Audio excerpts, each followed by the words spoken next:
अनंत द्रव्य, अनंत गुण, अनंत पर्याय या सर्वांना युगपत एक समयामध्ये सामान्य विशेष रूपाने अवलोकन करणे हे केवळ दर्शन शक्तीचं कार्य आहे.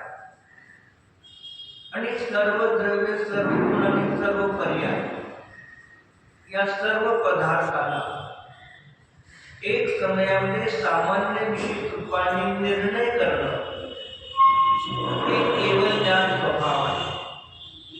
जे आपल्यामध्ये असणाऱ्या दर्शन आणि ज्ञानाची शक्ती आत्ताही तेवढी प्रगट आहे, शक्ती प्रगट आहे, पण शक्तीची अभिव्यक्ती अल्प प्रगट आहे.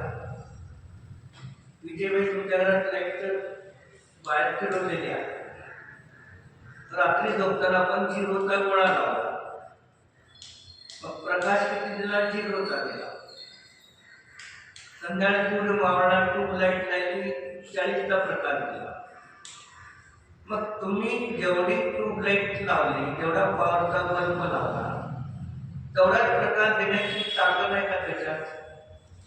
पुष्कळ आहे. म्हणजे घरामध्ये जे गाठी आपलं व्होल्टेज, एवढ्याप्रमाणे व्होल्टेजची शक्ती तुम्हाला तिथं दिलेली आहे आणि ती सतत प्रगट आहे.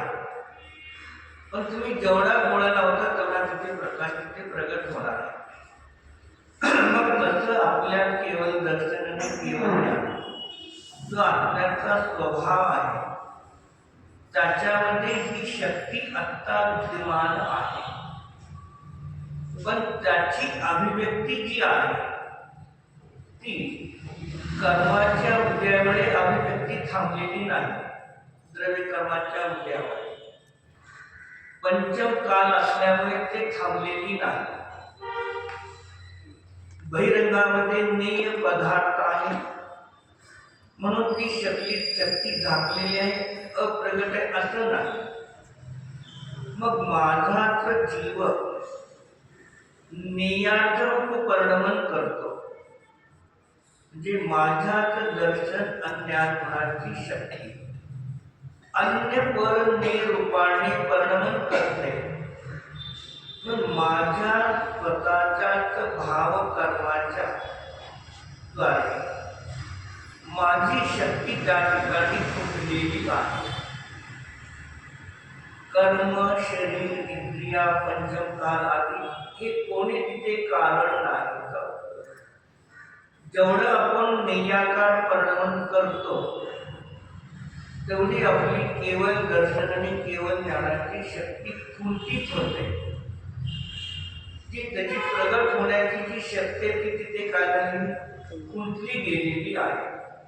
मग असा जीवाचा स्वभाव आहे, पण तिथे संसार आणि मुक्त, सौनी असौनी, त्रस्त स्थावर हे सगळे काय पर्यार्थी ज्ञाने द्रव्याचं स्वरूप दाखवून दिलं.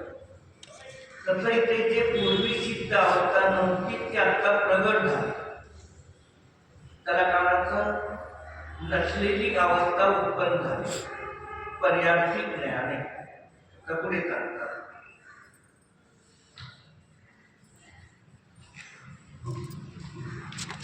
द्रव्याची नैते शक्तीची अपेक्षा यह जीव सदाही शुद्ध बुद्ध ज्ञान स्वभाव इष्टता है.